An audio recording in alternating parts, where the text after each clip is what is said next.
Yo, what's up guys? I'm back with another video on the channel. If you guys haven't seen my last two videos, feel free to check those out before this video, but this one is basically going to be more about like the balance changes. It's pretty much the part 3 to this kind of series of the 4.5 season.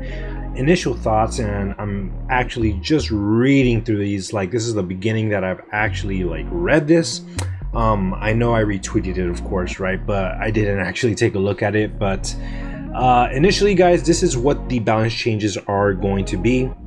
This is what the devs decided to buff and nerf. What are they buffing? Not so sure. We're actually going into this completely raw, so definitely let's start it off right, because we are starting it off with Vanguard. And well, to start off, let's see what Angela's getting, because to be quite honest, I hope that she's getting a nerf, but the moment I just saw the word boost, that doesn't look like that's going to be the case. So here we go. So Angela, she's getting the Hand of Heaven, receives a slight boost to her sustained fighting power after activating Divine Judgment, increases axes of Ichors, Angela's bonus health, and from 30 per enemy to 40, and allies from 50 to 20. So I guess she's kind of getting a bit of a buff in terms of right when she's using these, like whatever her kit is, right, she's getting 40 rather than 30 per health, right, and 15 to 20 when it comes to allies. I don't really like this change, to be quite honest. I think she's already kind of annoying in the sense where she just kind of abuses, right? She kidnaps you, abuses you, and then after that it's just so kind of hard to kind of hit her, right, because she can be flying, right, and then she uses her shield and then she flies off. Like, it's not that hard to kind of like dodge things when you're playing Angela. So I don't know, I don't like that personally for me, but you know what, maybe that's what needs to happen to keep the meta balanced. What do you guys think on Angela, honestly? I would love to actually hear your thoughts on Angela. To me, I don't know if it's just me being biased, but I don't know, I just find her so annoying. Now going to Venom, and before I even jump onto Venom, guys, I'm actually kind of surprised that they're not nerfing more or buffing more. Nonetheless, it just kind of surprises me that they're only like messing around with 2 Vanguards, right? But Venom's getting an actual ultimate ability, becomes even more menacing for foes. Feast of the Abyss, which is his ultimate, right, now applies a 30% healing reduction to enemies hit, lasting 4 seconds. I don't play Venom too much. I've actually been trying to learn him these last couple of weeks, but I don't play him like that. So I'm very curious to see how this ultimate is really going to affect the game, like gameplay wise, right? I think this obviously is a good buff or a good start to Venom. I feel like Venom is really good, right, in the right hands, but overall I feel like he can be a little bit underwhelming at times. Like, don't get me wrong, he has a like very good survival kit, right? He could go in and go out of like fights whenever he wants, and I think that's really useful, right? But when it comes to trying to get like kills, right, or any of that around that, I think it's very, there's definitely like a divide, right? Like me, for example, like yes, I can survive and do all that properly, right? But when it comes to like getting my final kills and stuff like that, I think that's a really challenging part, and that's what differs, right, people who just play Venom to like the greats, right? So I think this is a step in the right direction to making him more viable for people who want to learn him. But I'm curious to see if they're going to give him any more buffs in the future. But I think this is a well-needed buff for Venom. I did feel he was starting to get a little bit outdated in terms of like Vanguards, right? So that's good. For Blade, another boost, huh? I guess he's still weak apparently to the devs. The Daywalker gets a slight boost to his offensive powers, increase Daywalker dash secondary attack range from 4.5 meters to 6.5 meters. So nothing in terms of damage boost, right? Like in terms of numbers, right? But just more in on the side of just increasing his attack range. So I mean, I think that's just kind of annoying, to be quite honest, but oh wait, I did not see this part. Increase the duration of each slash speed attack gained during Bloodline Awakening from 0.7 seconds to 1 second. New effect, huh? Landing all 4 hits of Whirlwind Slash grants 1 slash speed stack. Nothing more to say on that, guys. I just think Blade's annoying, to be quite honest. I think he's just kind of overpowered, in my opinion. But I don't know if it's because of the characters that I play. Not sure if he necessarily counters, but I just think he's very annoying when I play Vanguard-wise against him. Human Torch. Johnny sees a slight reduction in damage and mobility. They're going to reduce his fire cluster hit damage per projectile from 5.5 to 5. New fire cluster now has a 0.5 second delay before ammo begins to replenish. Okay. Okay, wow. That's quite a bit of a nerf, honestly, guys. During Plasma Body, reduce movement speed from 900 to 850. Oh, wow, guys. I think this is kind of a big nerf on Human Torch because he already doesn't have necessarily the best mobility. But they're just slowing it down even more. Like, that on its own is kind of a big nerf on its own. And then the fact that they're going to reduce the projectile from 5.5 to 5 is also a big deal. And then delaying his ammo. Yeah, I think Torch might be kind of finished, in my opinion. Only way to find out is honestly just playing him right. But this is probably kind of detrimental to all the Human Torch mains, right? I don't know. That's pretty big in my opinion. Now moving on to Iron Fist. So Lin Li's threat against high health enemies slightly increases. Oh, so they're buffing him. Okay. Lower fixed damage of Yat Chi Chung Ken from 9 to 8. Okay, but increase the percentage damage of the enemy's max health per strike from 2.7 to... Okay. I think this might be good against the tanks. So Iron Fist could really, you know, kind of be meta next season. Kind of. I say that loosely. But we'll see what happens with him. I don't play Iron Fist too much, to be honest, but we'll see how that affects the meta.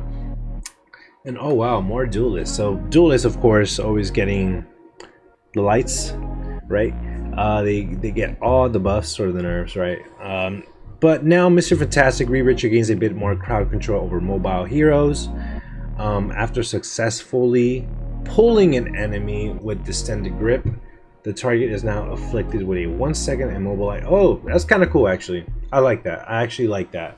I feel like with Mr. Fantastic, like, he's one of those characters where I feel like Mr. Fantastic, where some metas he's really good, and then other metas he's like bad. Like, there's not necessarily any like in between, right? I just feel like he's either good or he's just pretty much garbage, right? So I think this is a good step in the right direction, because I know like 2 metas ago he was, or 3 at this point maybe, people complained a lot about him in terms of him being able to survive and counter dive and just even be a diver himself at the same time, right? So I think this is a good step in the right direction, not trying to break him, but also trying to keep him balanced, right? Next person is Hela. Hela gets a slight survivability buff. Okay. Reduce Astral Flock startup cast time. After casting, Hela gains 25 bonus. Okay. So I'm guessing the Astral Flock is when like she flies away, right? She flies in a different direction. She gets like 25 bonus health. What do I think about this? Since I do play Hela myself, I think it's actually kind of needed, because yes, she is strong. Don't get me wrong. But there's also many situations where, like, if you kind of fly, no matter how you, like, which way you go, right? Whether it be to safety or, you know, you're diving, etc. Like, it's kind of annoying. It's kind of annoying. Like, you don't necessarily get much survivability with Hela. Like, you really have to, like, know how to position yourself. So, and usually, I'll be honest, as a Hela player, you kind of die a lot, just because of that mere fact that you don't really have a good survivability kit. You have good attack offense, right? You got good offense, but you don't necessarily have good defense. Even the little stun that she has is only for like, I think 0.1 or 2 seconds, and that's not even enough, I'll be honest with that. So I think this is cool in that sense, just giving her more survivability. For Phoenix, Jean Grey's burst potential has been toned down. Okay, melee attacks no longer stack sparks. Oh, that's actually good. I felt like that was really abused within the last two metas. Primary weapon ammo no longer replenishes during Dark Ascent. Okay, that's a big nerf, guys. That's a very big nerf. Like before, like even like you can take away the melee attacks, right? But overall, she had a kit where it just kind of kept going, right? Just smoothly. You can just recycle your kit, cycle through it, and everything was moving slowly if you knew how to play Phoenix, right? But now that you can't even stack sparks, and then you can't replenish it during like Dark Ascent, that's a very big nerf in my opinion. And then the new thing that's added is added 1 second of cooldown to Dark Ascent. So I mean, I think this is a big nerf overall, guys. Even if you add that 1 second of cooldown to Dark Ascent, the kit's not moving. You're not cycling through the abilities as smoothly as you were prior. And you're comparing Hela and Phoenix. I think at this point, I think the better choice is honestly Hela over Phoenix at this point. So how is this going to play out? Obviously, we got to see gameplay, right? But I just don't see Phoenix being the better version, right? Or the better hit scan character over Hela. So I don't know, that's my opinion. Psylocke. Psy's ultimate ability now has slightly more float and more sting. Reduce self-slow rate during Dance of the Butterfly, which is her ultimate ability, from 30% to 15%. Increase each strike's damage from 150 to 170. Okay, so they're buffing her ultimate ability, which I think is long overdue, because like I think her ultimate, like it's a very good ultimate, don't get me wrong, but like it's easily like it could be countered, right? Like some healers, like a lot of Psylocke's ultimate abilities are used on healers, right? And a lot of the times to survive, you just kind of have to patty cake. You can get through that ult. And so this kind of helps the ults because, like I said, I just felt like her ult was kind of outdated in that. Like, it doesn't necessarily, it's like 50-50 whether it'll make a difference in the match. So I think good step for Psylocke, especially after they nerfed her, the last what's it called, balance change. They nerfed her freaking primary kit or something about that. So I think that's kind of annoying that they even did that to begin with, because I think she's very high skilled and not everyone even plays her. So I think this is a good step in the right direction to get her right back in the meta. Cloak and Dagger. Tai and Tandy's ultimate ability now takes a bit more energy to unleash their internal bond. Increase the energy cost from internal ultimate ability from 4,300 to 4,500, which I'm not even complaining, guys, because like I just feel like Cloak and Dagger in general, they get their ult so damn quick. I think it's obnoxious, honestly. Like they use their ult right, and then like 2 minutes later they're already back to the next ult, and it's just what the hell, man. So yeah, I think deserved for sure, and maybe I would even say should have increased it by like 4,700. Just my opinion. But next we got Rocket Raccoon. We have Rocket's ultimate ability. Utility gets a boost. Oh, his ult also is, he's getting a boost. So Cloak and Dagger, where she got her ult nerfed, Rocket's getting a buff. So increases damage boost by from 25% to 40%.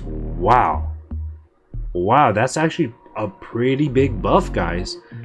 We're talking almost like 25% more, like how they add like 10% more, right? But that's a really big buff, man, because like, yeah, even it does good on healing, right? But man, the damage boost is going to be insane. Rocket's definitely one of those. I think he's going to be top 2 at this point, because look at his kit. Like, he can shoot, right? He can do damage while also heal, while also being able to revive, and then having his ults where not only it like keeps your team alive healing wise, but also increases damage. Like, I think Rocket's top 2 at this point, in my opinion. So that's a very big change in my opinion. Next we got Jeff the Landshark. Our beloved Jeff's survivability takes a slight hit. Okay. Reduce the crit damage reduction from Oblivious Cuteness passive from 70% to 50%. That's a pretty big, I want to say big hit, but it's a bit of a hit to him, so survivability wise. So curious to see how that's going to be. Moving on lastly to Ultron. The dials on Ultron's healing and ultimate ability uptime are being slightly turned back. Reduce imperative patch healing amount from 35 to 30 and healing bonus to the followed ally from 10 to 5. Huh. Okay. And increase the energy cost of rage of Ultron. Oh, what the heck? They're really nerfing this guy from 3400 to 3700. I think he got a bit of a big nerf, guys. Like, I think of it like this. Like, with the Iron Man team up, he's kind of broken. I'll be honest. He's kind of broken with the Iron Man team up. But the thing is, like, by himself, he is garbage. Like, garbage. Especially in a 2 heal comp. Maybe in 3 heal comp, he does his part, right? But in a 2 heal comp, he is completely garbage. And then you're nerfing garbage more, right? Imagine nerfing garbage. And I don't think... And then, like, increasing the all-time. I think he's kind of cooked, guys. I think he's kind of cooked. I think Ultron for sure. Unless you see either you play Ultron and you see your teammate playing Iron Man, or you play Iron Man for whoever wants to be Ultron, I think that's the only time he's going to be viable.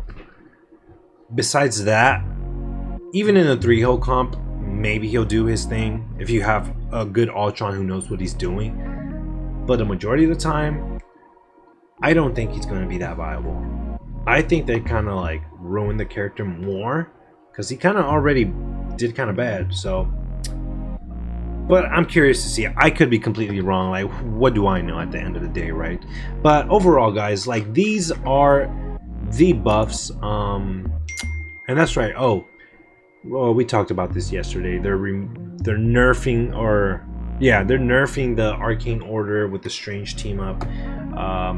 Yeah, we went over this yesterday. So overall, guys, those were the balance changes. I think on terms of the healer side, we got big changes compared to the Duelist and even the Vanguards. How is Venom going to play out in this next upcoming season? We have yet to find out. But I think it's a very nice buff because I feel like his ultimate alone it's not game changing, right? So I think that's a very nice change. Is it going to get him over that line of, you know, making a difference? We have yet to find out. I think everything else in terms of Duelist, they got kind of pretty much what they deserved. I think Human Torch, they kind of ruined him. But at the same time, he's been OP. Like, if you know how to run Torch, you're running lobbies. There's no like better way to say that. So overall, guys, I won't say I'm a big fan of the changes, but I have to see it. I have to play it out next week and see how it goes. I'll probably do like a reaction after, you know, what I think of the meta. Probably the next video I'll be doing is probably my thoughts on so far season 4, because I'll be honest, I'm not a big fan of this season. Yes, the content wise it's been good, but balance change, team comp wise, things on that side, matchmaking, it's just kind of been really frustrating and very unmotivating. But besides that, guys, that is all for today. I'm going to be covering. So I hope you guys did like this video. If you guys have any thoughts on terms of the balance changes, feel free to drop it down in the comment section down below.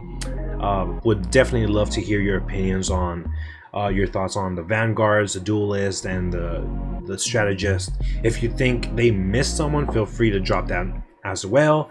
But with that being said, guys, that is it for today. I'll be making another video soon, and also we'll be letting you guys know on the next giveaway, because I did do a post on whether if you guys wanted to have like another, for example, what you gonna call it, I posted something. If you guys wanted to do like another giveaway on the summer volume 2 pass, right here. So looks like a lot of you guys have like 76 votes, so a majority of you guys obviously would like to see this mini pass you know, given away once again. So we'll be on the lookout for that. I'm going to make an announcement on that soon. And with that being said, guys, hope you guys did enjoy this video. Peace out.